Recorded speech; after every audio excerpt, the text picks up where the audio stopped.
So what's it going to take to switch this into... Well, that is a little bit of the tricky part. I don't know for sure if they've moved these so they're equal. Okay. At one time they weren't because it was just for production to take down the line. So normally I'd wrap a chain around this gearbox and a chain around this one. Okay. And then you have to tip her. But these may be in the right spot now because they've made some changes, but I haven't unloaded one since they've made any changes. All right. So. Does it just pivot on the stand, or how does it? You can either unbolt it, you know, here on the stand and tip it. I think it's easier if you tip it first and then unbolt your stand from it, because your stand is pinned there. Or just wrap a chain around it up top and just lower it back. Yeah, that's what you just said. That I right. was just saying wrap a chain up there is all. Oh. Control it. You could do that too, yeah. A short chain from up there and you can control it going down then. Okay. Cool. Yep, that's it. They didn't give me any paperwork, so Really? I don't have anything for you. All right. Is there anything else we should know about it? Because we don't really know. It's got a mechanical breakaway. Okay. That's this piece here. Yep.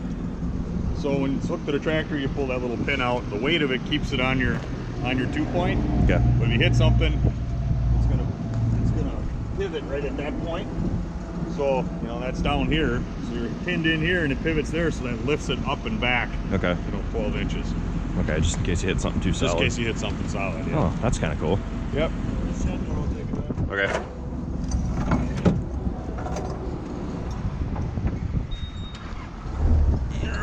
Holy crap, that is heavy.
So we've got the Rhino MDB130 all set down. Now we have to take off the stand, which they use to ship it with.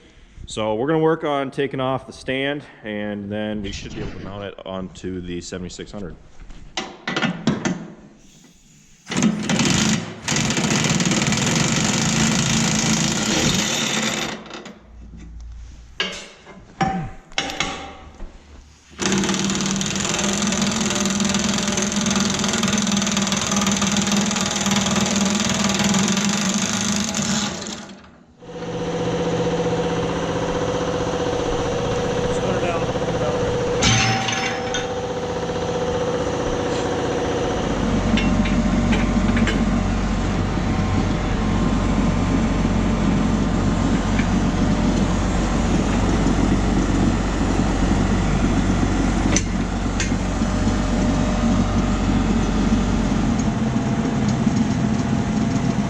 Need to get a end for it. So I'm not totally sure why the third wheel wasn't on the mower. However, we are going to mount it on. They just said that it wasn't on for shipping, so maybe it's just because that's where it was secured down. I can't really remember, but the other wheel should go right there. It'll be used to balance the mower to make sure that it's not digging into the ground too much at all if we ever say back up or really anything. So I'm actually going to go into this a little bit more in the morning. It's a little bit dark in here, and I'm looking forward to firing this thing up. But unfortunately, with the hydraulic hose, we need to get a fitting that will go into the 76, and we don't have one. So unfortunately, we can't pick it up and move it outside. but we're going to go buy one in the morning, so it's really not that big of an issue. And we're going to fire it up and see exactly if we can find some stuff to get in trouble with in the meantime until spring rolls around. So I'll see you guys in the morning.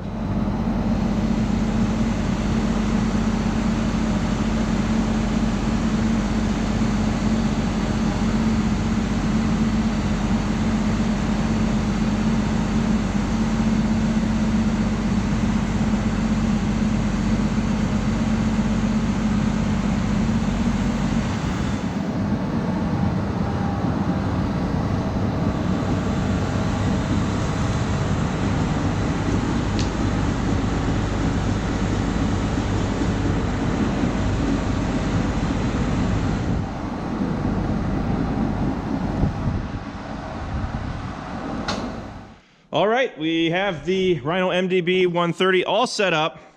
We had to put on this third wheel. For some reason in the shipping configuration, it doesn't ship with it attached. I'm not totally sure why. I think it's because it sticks out just a hair further, which is fine. It wasn't really that difficult to set up. We also got a hydraulic fitting for the 7600 this morning, and we had to cut off the bushings for the arms. They were just 1/4 of an inch too long, and that wasn't much of a big deal either. We just chopped them off. But now it's all ready to go. We're going to take it out here and we're going to run along the ditch bank along the main farm and see what we can expect this summer using it. So let's head on out and see what you can do. But first, we're going to pull it outside and we're going to fire it up just to see the blades turn.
All hands on deck. We are rigged for silent running. This thing's actually pretty quiet. I can stand right next to it and it really doesn't hardly make a peep. So, situations like this is exactly what it's made for. A Ditchbank mower. It's made to go a little bit further up the hillside where you can't get with the tractor because you risk tipping it. So, it allows you to reach a little bit further, which is really nice. Granted, the state should do a little bit better job of keeping trees like this down, but unfortunately we all know they won't.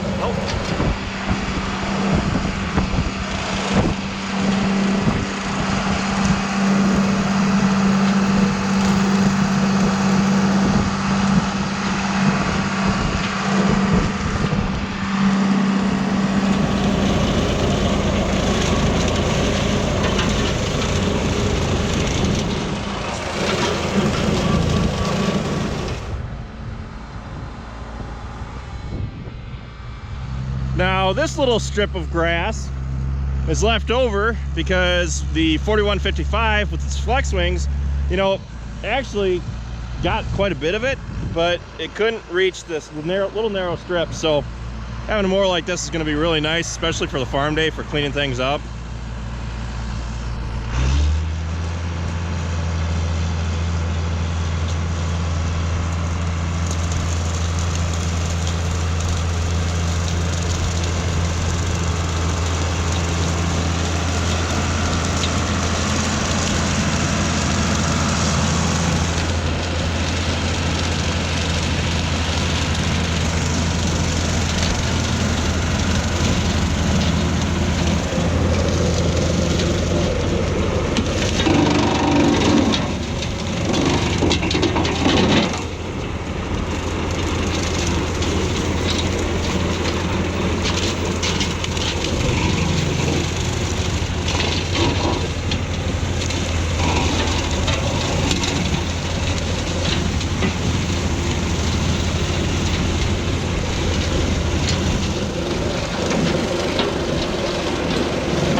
Bushes.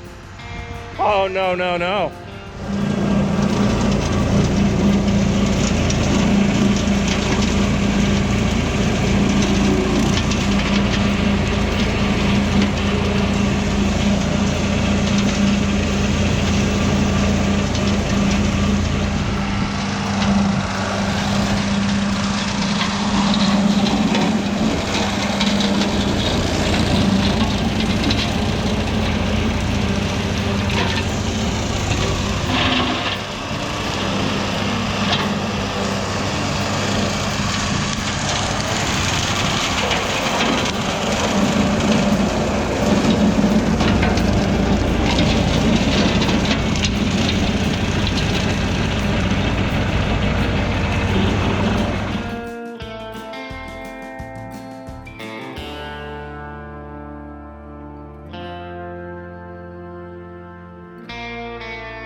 So with that, we are going to put away the Rhino MDB130.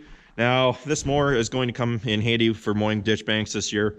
You know, there are a lot of places where the tractor can't go, and it's one of those things that I think we'll be able to use this mower to kind of further our reach, especially in the pastures with reaching over stumps and stuff, because I have hit a couple places last year, where I couldn't back the mower in because of all the tree stumps and everything from the loggers logging. So anyway, as far as the mower itself goes, I think that the Ditchbank mower is a good alternative to Rhino's hydraulic boom mower, which is an even larger mower, and it has a huge reach. I think it has like a 21-foot high reach and a 22-foot long reach. So, I mean, if we ever to get one of those, I could really do some damage with that. But as far as, you know, farmers who are looking for a cost-effective alternative, I think that the Rhino MDB130 is a good choice because, you know, it's not overly expensive. And especially if you have a lot of ditch banks like us or areas where the tractor really can't go, I think it would really come in handy. So anyway, with that, I just wanted to say be sure to check out all of our other videos. Be sure to like, comment, subscribe, and be sure to check us out on Facebook, Instagram, Twitter, and Snapchat, all How Farms Work. Also, this Friday, on February 16th, I will be at the National Farm Machinery Show at the Rhino Ag booth. So if you are in the area, you are going to the show, be sure to stop by the Rhino Ag booth and say hi to me. I will be there from 10 a.m. to maybe around 4 o'clock in the afternoon. I know that I want to spend a little bit of time at the show, maybe going around and talking to some of the vendors and just going around and checking out the show. So anyway, thanks for watching this video, guys. Be sure to check out all of our other ones, and I'll see you next time.